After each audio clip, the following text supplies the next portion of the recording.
Udah nih. Belum.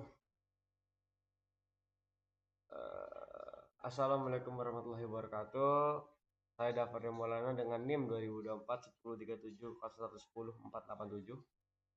Saya dengan Muhammad Michael Zaim Al-Izi dengan NIM 2024 1037 0110 447. Di sini kita akan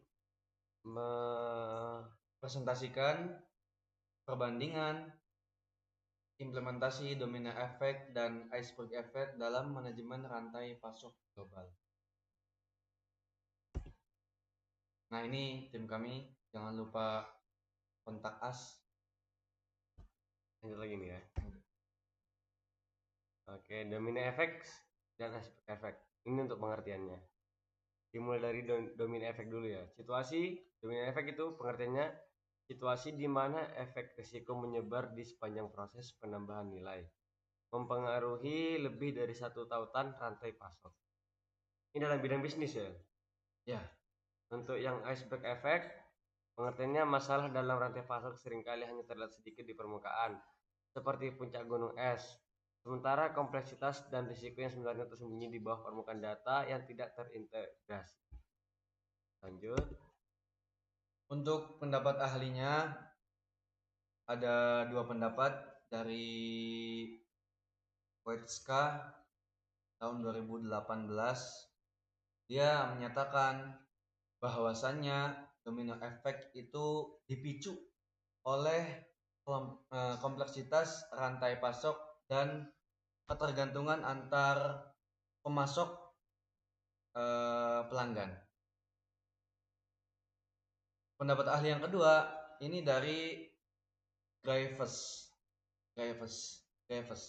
tahun 2014 dan kawan-kawan. Mereka menekankan bahwa digital twins solusi iceberg effect menciptakan model virtual dengan kesetiaan tinggi untuk apa? Untuk mensimulasikan perilaku dunia nyata dan mendeteksi masalah lebih awal. Lanjut nih. Ini untuk pembahasan studinya pada case studi 1 domino effect. Konteksnya penelitian pada 202 perusahaan manufaktur besar di Polandia.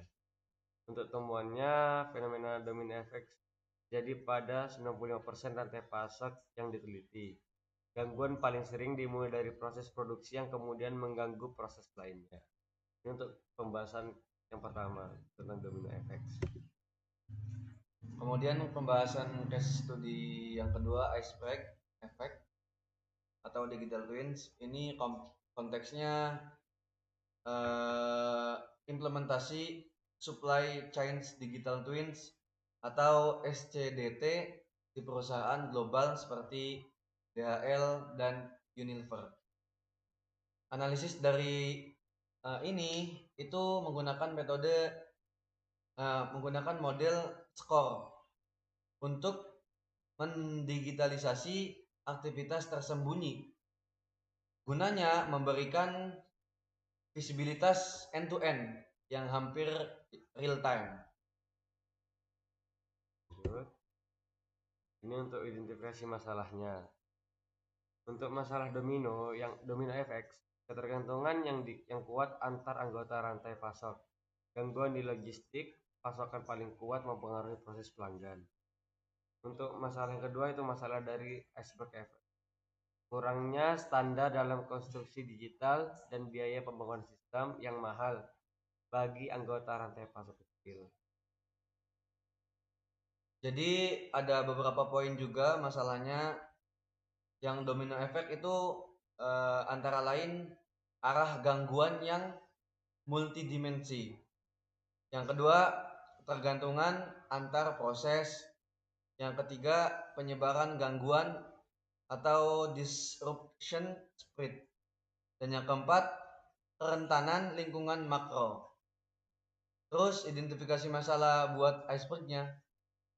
Itu terdapat yang pertama itu ada visibilitas terbatas.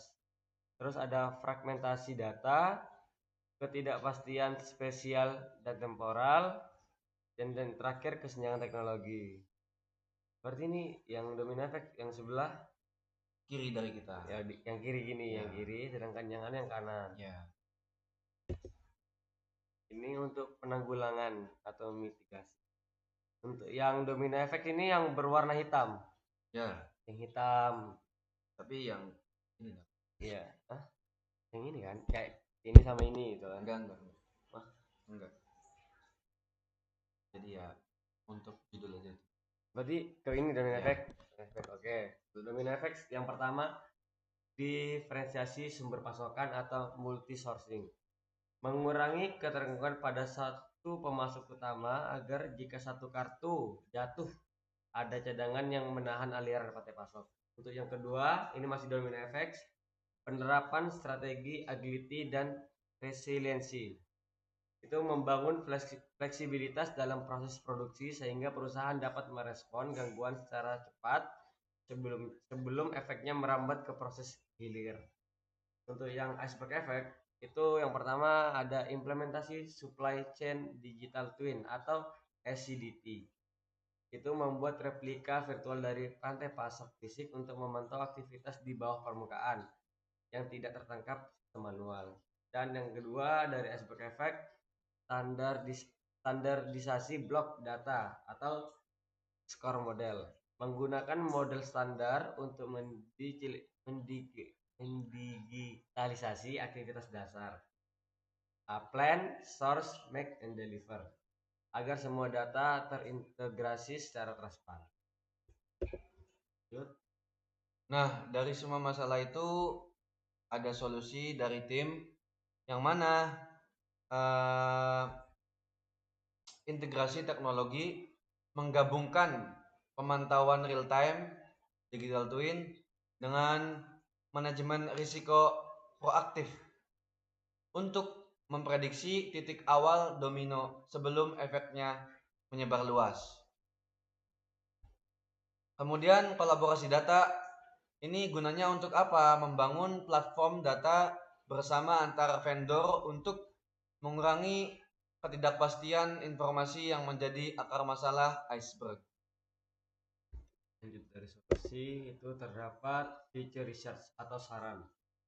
Meneliti bagaimana teknologi AI dapat secara otomatis memitigasi domino effect tanpa campur tangan manusia yang lambat. Mengembangkan model SCDT yang lebih ekonomis agar dapat diterapkan oleh usaha kecil menengah atau UKM dalam rantai pasok global. Itu untuk sarannya ya. Oh, ternyata udah kesimpulan dan saran, dimana ini kesimpulannya fenomena domino effect mengancam 95% rantai pasok manufaktur dan ya sering diperparah oleh iceberg effect berupa risiko yang tersembunyi.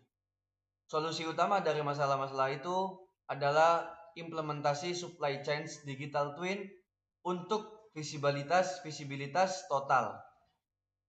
Dari tim menyarankan riset masa depan fokus pada AI untuk pengambilan keputusan otomatis dan teknologi digital yang terjangkau bagi UKM. Oke, udah sampai di akhir slide. Hanya itu dari kami. Kurang lebihnya mohon maaf. Wassalamualaikum warahmatullahi wabarakatuh.